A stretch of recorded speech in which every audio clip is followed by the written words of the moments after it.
Long before the arrival of modern civilization, deep in the heart of eastern Nigeria, there stood a prosperous Igbo kingdom known as Olayumius.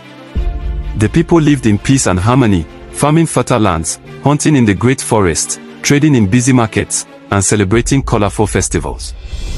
At the center of the kingdom stood a magnificent palace where King Iyes-Obinna ruled with wisdom, fairness, and courage. His only daughter, Princess Adiz, was admired throughout the land for her beauty, kindness, and gentle heart. Although many wealthy princes sought her hand in marriage, the king believed destiny alone would reveal the man worthy of becoming his son-in-law. Not far from the kingdom lived a humble young hunter named Chibuzo.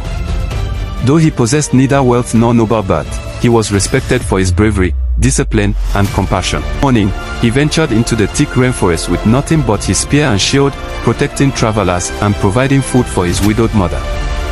One fateful season, terrifying news spread across the kingdom. A powerful neighboring army was marching toward Olayumius, destroying every village in its path. Fear gripped the hearts of the people. Even experienced warriors doubted they could withstand such a mighty force. Determined to save his kingdom, King Iyes-Obinna gathered his chiefs and announced before the people, "Whoever defeats our enemies and saves this kingdom shall receive any reward he desires." The palace courtyard fell silent. Then, from among the crowd, Chibuzo stepped forward. Many laughed at the young hunter, believing he was no match for such a powerful army. But Chibuzo stood tall and replied, "Victory does not belong to the strongest army. It belongs to those with courage, wisdom, and faith." Seeing the confidence in the young man's eyes, the king entrusted him with the remaining warriors of the kingdom. Chibuzo gets ready as he prepares his weapons with his warrior assigned to him. His mother kept weeping as she watches her son about to endanger his life. Chibuzo left for the battlefield with his warrior to face the enemies. As the battle grew fiercer, Chibuzo fought fearlessly at the front lines, inspiring every warrior around him. Spears clashed against shields, arrows filled the sky, and battle drums echoed across the valley. Finally, Chibuzo confronted the enemy general in a fierce duel. After an intense battle of strength and skill, he defeated the commander. Seeing their leader fall, the invading army lost hope and fled from the kingdom in defeat. The people of Olayumius erupted with joy. Drums echoed across every village, women danced with excitement, children sang songs of victory, and the elders thanked their ancestors for protecting their land.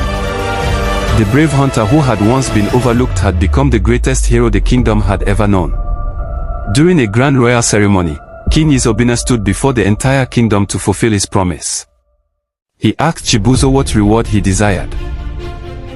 The humble warrior bowed respectfully and answered, "Your Majesty, I fought not for wealth or honor, but to protect my people."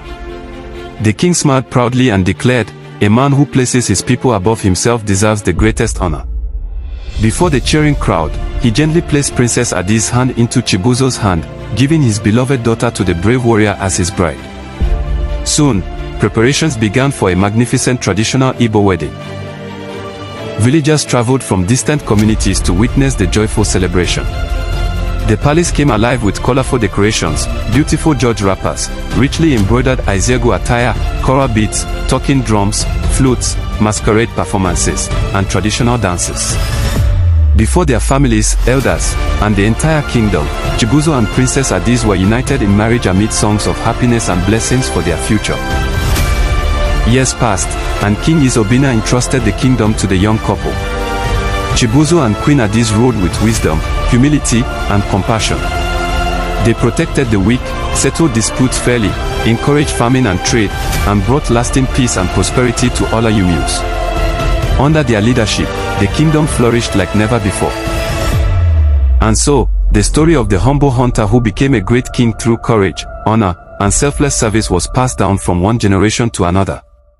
To this day, the elders still remind the young that true greatness is never measured by wealth or birth, but by bravery, humility, and the willingness to serve others.